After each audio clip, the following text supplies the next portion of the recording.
Hi everyone, it's Allison again on the Emotional Abuse Recovery Podcast.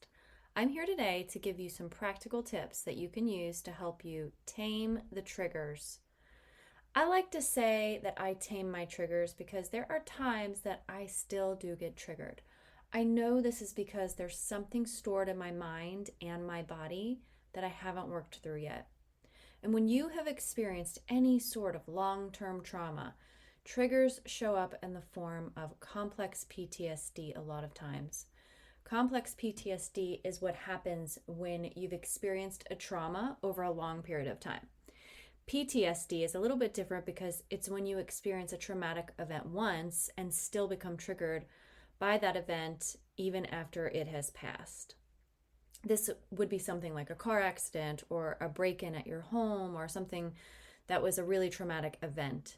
So they're very similar, except for one is when you've experienced that trauma over and over on a long period of time, and the other one is a one-time event. The thing with triggers is that the memories from the past are stored in our bodies in such a way that our sensory perception will just jolt us back to the past, and we will feel like that memory is happening again and in the present moment.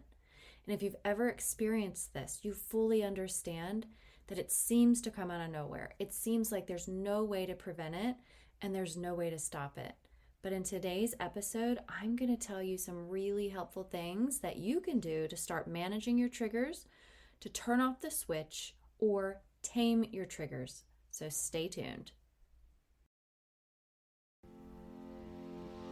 Welcome to the Emotional Abuse Recovery Podcast, a podcast specifically designed to help you heal after a toxic or narcissistic relationship. This podcast teaches you to use your subconscious mind to go from feeling stuck to set free. In here, you will learn how to use the power of your own mind to free yourself from emotional pain, move forward with confidence, and experience the inner peace you deserve in your healing journey after emotional abuse. I'm your host and subconscious reprogramming coach, Allison Dagney. So let's get started. Okay, so I'm just going to dive right in. I want to invite you to get out some paper and pen or pencil, because what I'm going to be sharing with you isn't going to be what most people are talking about to help with triggers. First, I want to talk about the source of our triggers, and that is trauma. Trauma is stored in somatic memory, but can often manifest physically as well as emotionally. The body and the mind work together. So, some physical signs of trauma in the body you probably recognize are fatigue, poor concentration, forgetfulness, headaches, maybe gastrointestinal issues, racing heartbeats, panic attacks, things like that. And the emotional symptoms would be things like fear, anger, guilt, anxiety, hopelessness, self-doubt, regret, like you name it, like anything that is surfacing as an emotional response. So you probably already know that you can actually release trauma in physical and emotional ways, because a lot of people already talk about how you can release in physical ways. I'm going to talk about how you can release it emotionally, because that's what I do. I'm an emotional healing coach who works with the subconscious mind. If you already do physical trauma release work, then I encourage you to keep doing that, especially if it's been successful at helping you get relief. And this would be things like meditation or breath work, EFT, emotional release, tapping, yoga, any technique that helps you reconnect the body and the mind. These methods can be really, really helpful for releasing stored trauma in the body. And I've done these things, and I've tried each of these different strategies to help with triggers in the moment, and they do work. They do help. If you've done them before, keep doing them. And if you haven't done them before, you might want to give them a try.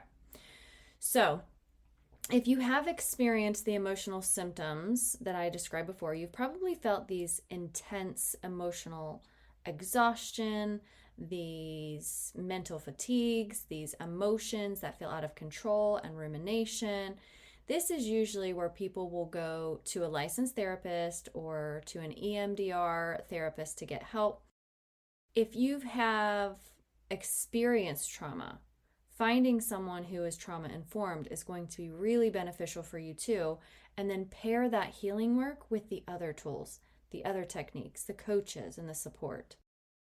Making this a well-oiled machine and using all the possible methods you can is going to set you up for the best success to heal and tame the triggers. So because the mind and body are so interconnected, it can often be really difficult for someone to be able to tell which symptom is appearing, right? Is it emotional or is it physical? For instance, let's say you're eating in a really unhealthy way because you're stressed out. Those eating patterns can affect your stomach, can affect your digestion, or maybe even your sleep. And similarly, how a headache can be caused by stress, but the pain could worsen because the headache makes you further stressed out. So it's a cycle, back and forth between body and mind. And so many times this ends up feeling like a cycle where the mind and the body are working against each other instead of for your greater good to heal. Okay, so if you've got your pen and paper out, I want you to write down your name in the middle of the page and then circle it. Now, all around the outside of that circle, I want you to write down things that trigger you. So you might write down something like, for me, it would be, in the past, text messages from my ex, sad songs, seeing his car, social media posts, spending money, whatever it is that triggers you, that triggers you, that's been a trigger for you in the past, write those down. And you might not have time to do it all right now on this episode, but what you can do is you can come back to it. Here's what's really important. You can avoid certain triggers. For instance, if you are triggered by social media posts, you can avoid getting on social media. But some triggers are unavoidable, and for those, we must get to the root. Now, you might have to come back to this, and that's totally fine. I'll just explain how it's going to work, and you can follow along as we go. So first, just try to identify as many triggers as you can. As I said before, you just want to figure out what it is that triggers you. And I'm sure if you've ever had a trigger, you know what this is. Some things you won't be able to identify at all, and that's okay. Just focus on the ones that you can identify for now. Okay, so as you look at the middle of the page with that circle around you, I want you to visualize yourself now with a big bubble around you that cannot be penetrated. Nothing can get inside this bubble unless you decide you want it to come in. Everything else will just bounce right off of it. All those triggers that you put outside that circle cannot get in to trigger you. So you might be wondering, well, how do I get a protective bubble like this? Because everything triggers me. And I'm going to tell you how. First, I want to tell you a story. So I experienced a lot of financial abuse by my ex. I wasn't allowed to buy coffee. I wasn't allowed to buy fast food if it was not on the dollar menu. The nicest purses I owned were from Goodwill. And this man was bringing in multi-six figures every year. We lived in a very nice house and we lived well below our means. But he controlled what I spent. He looked at my receipts from every shopping trip. I mean, even the grocery store. And if I went over budget for the weekly groceries, he would threaten to take my credit card away. This went on for 20 years. So you can imagine the CPTSD, the complex post-traumatic stress disorder that I had when it came to money. I was afraid to spend it. There was a lot of fear around that and what would happen if I did what he didn't want me to do. So fast forward to when I was separated from him. I went to the grocery store to buy food for me and the kids. Remember, he's no longer in charge of me. I do not report to him anymore. We are not together. I filled up the cart. I checked out. I headed to my car and I started putting the grocery bags in my trunk. And as I was placing each of them in the trunk, I got this overwhelming feeling of panic. I was about to have an anxiety attack and I had no idea why it was happening. But I knew it was. I had had these before, and you just know when they start to come on. I could feel my heart rate speeding up and my breathing was getting shallow. My vision was getting cloudy and my hands were like starting to feel numb and tingly. And everything felt like it was closing in on me. And I knew I could not have a panic attack in the grocery store parking lot. I've had these triggers before and I've had panic attacks before. And if you've ever had one, you know you cannot have a panic attack in a grocery store parking lot. So I'd been working on my triggers for a while before this had happened, and I knew that they always come from something, even though it feels like it's out of nowhere. In this case, it was a trapped memory tied to something bad. So I immediately got into my thoughts before the panic attack took over. I realized at that moment that it was the first time I had ever spent over $200 on a weekly grocery order in one trip. So I stopped loading the groceries and I closed my eyes, I braced myself, and I talked myself through this. I said things like, he's not here, I am safe, I'm free to spend my money how I want to. I give myself permission to buy the things I want and need for my family. So I was literally acting like if someone else were there trying to help me through it. I was that person for myself. And I'm sure there were other things that I said to myself in that moment too. The self-talk and the inner mind work is the only reason I didn't end up in a pile on the blacktop heaving and sobbing in a panic attack. I realized later that the reason I was verging on this panic attack from that trigger of spending more than usual was because of the meaning that I had given to the purchase. So what I mean by this is there were lots of things in my subconscious mind that were running on repeat without question. Things like, I am wasteful, I'm bad with money, I'm inconsiderate of how hard my husband works. I'm a bad person because I don't think about how my spending affects other people. I can't do anything right. I shouldn't have access to spending because I'm irresponsible. So you see, these thoughts were in my subconscious mind. They weren't true, but they were still there. And they'd been there running on autopilot for years and years and years. So what I want you to understand is that your subconscious mind drives 95% of the show. I knew logically I wasn't wasteful and that I wasn't bad with money. Consciously, I was aware that this was not accurate thinking, but my subconscious was way stronger.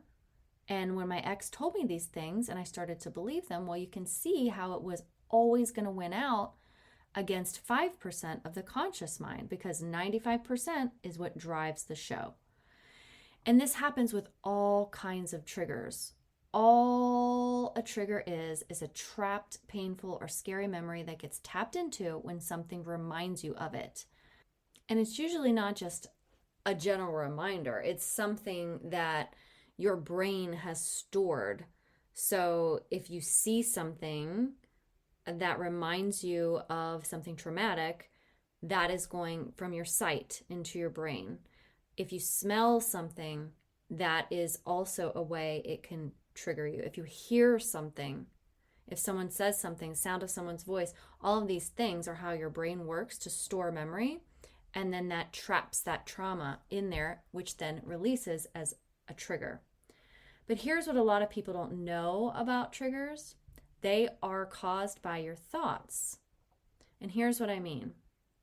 Let's say for 15 years, your husband came home through the garage door and you had to rush to make sure everything was in perfect order in the house, that dinner was on the table, that the kids' homework was done, that everything was how he wanted. The trigger becomes the garage door opening sound. It's like Pavlov's response. So the sound of the garage door means something to you. It means I'm going to be abused if everything isn't perfect. It means I'm going to be criticized if I don't have dinner ready. It means I can't handle difficult conversations. It means I'm not good enough. Whatever it is that it means in your mind, that will stay with you. And until you make it mean something else, anytime you hear a garage door opening, you could be triggered.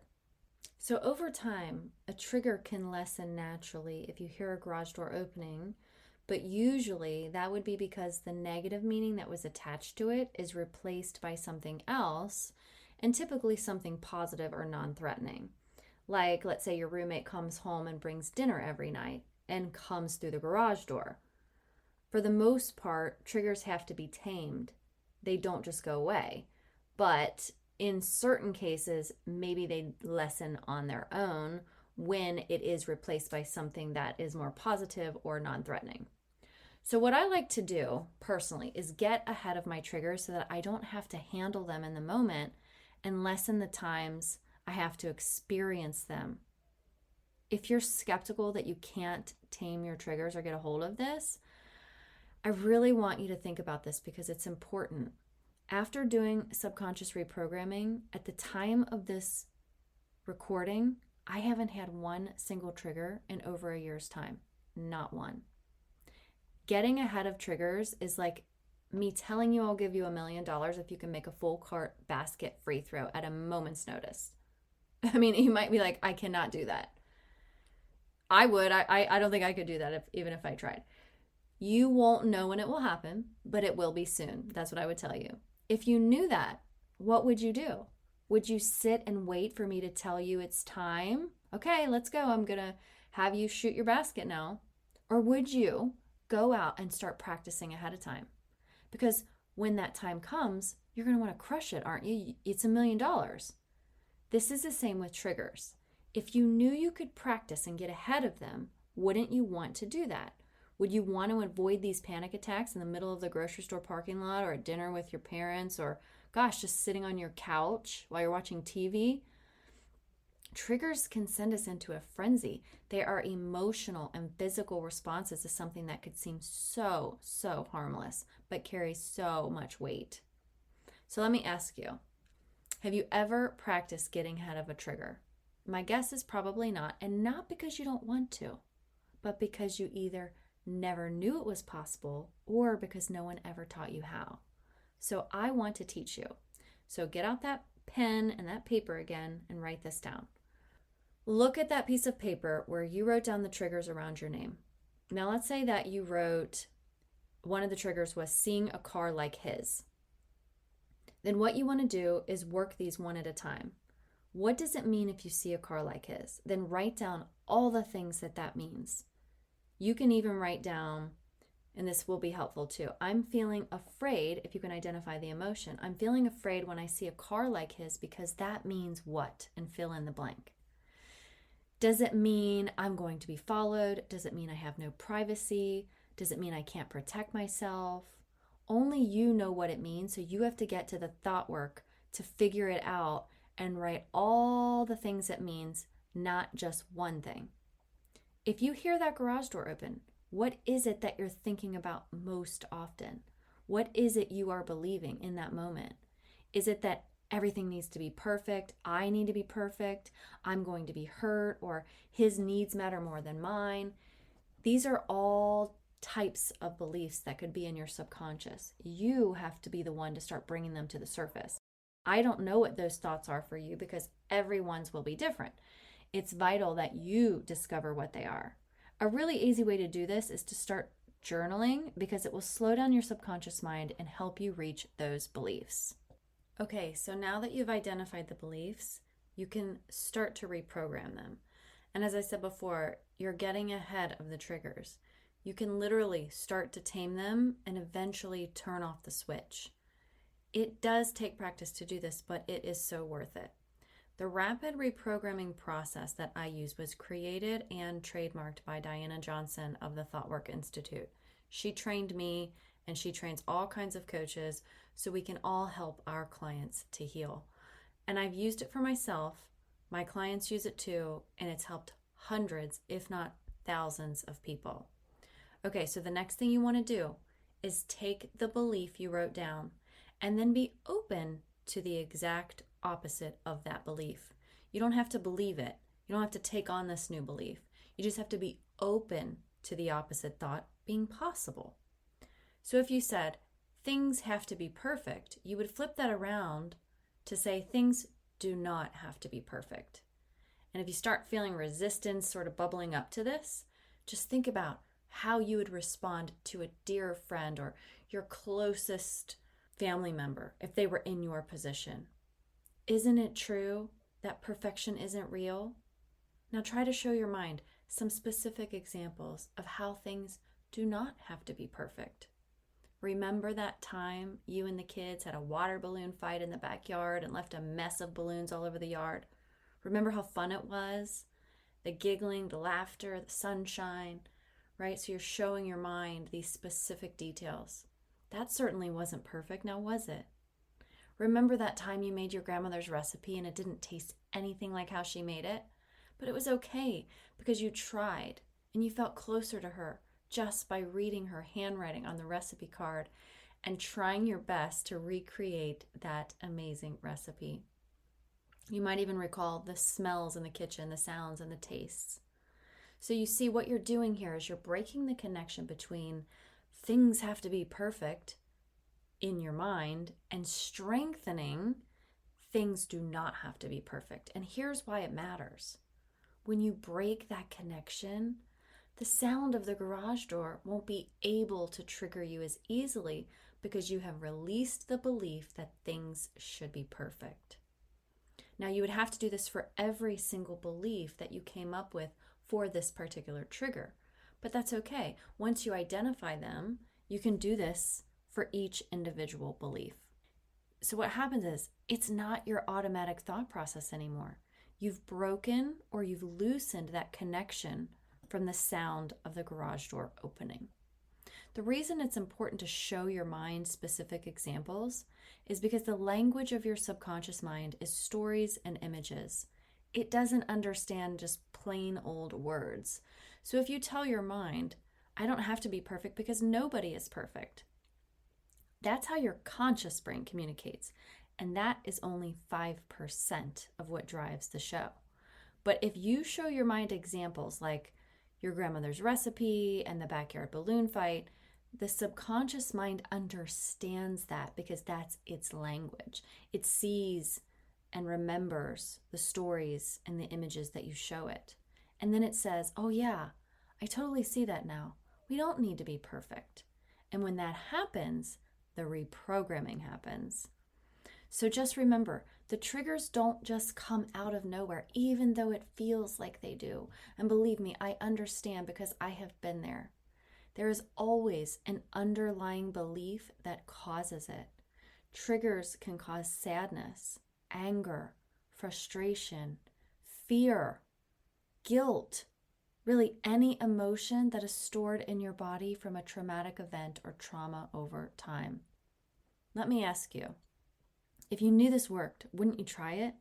If you knew you could get ahead of your triggers so they didn't happen to begin with, wouldn't you want that for yourself? For me, it was about getting back control. I felt completely out of control when I was triggered. I felt like my ex still had his grip on me, even though we weren't even together anymore. I just didn't want to be under his control, even from a distance. Here's one other thing. There will be times that triggers pop up that you couldn't get ahead of them. These are things that you never thought about and they just happen. It could be a smell of burning rubber from a traumatic event in your past.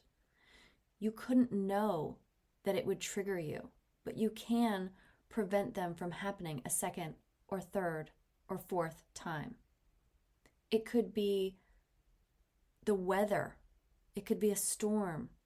It could be literally any number of things that could send you into a triggering moment. But what's important is that you identify it. Then you go through the same process I described today. What are you making it mean? And once you do this, you will release the subconscious beliefs that are creating that trigger. And now you have a switch to turn it off. And if it's not a full stop switch to turn it off, at least it gives yourself a dimmer to tone it down. If you would like to work with me on a deeper level with this, just reach out to me on Facebook or Instagram, or you can send me an email at allison@whentearsleavescars.com. I'd be happy to give you more information, and we can see if this subconscious reprogramming work is a good fit for your needs for support. Thank you for being here with me today in the Emotional Abuse Recovery Podcast. I hope you found value here with me. If this podcast episode was helpful to you, I'd love for you to hit subscribe and leave me a review.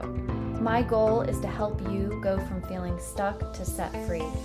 You can find me on Instagram and Facebook, and you can check out whentearsleavescars.com for more resources and information to help you with your own emotional abuse recovery. Until next time, Here's to believing in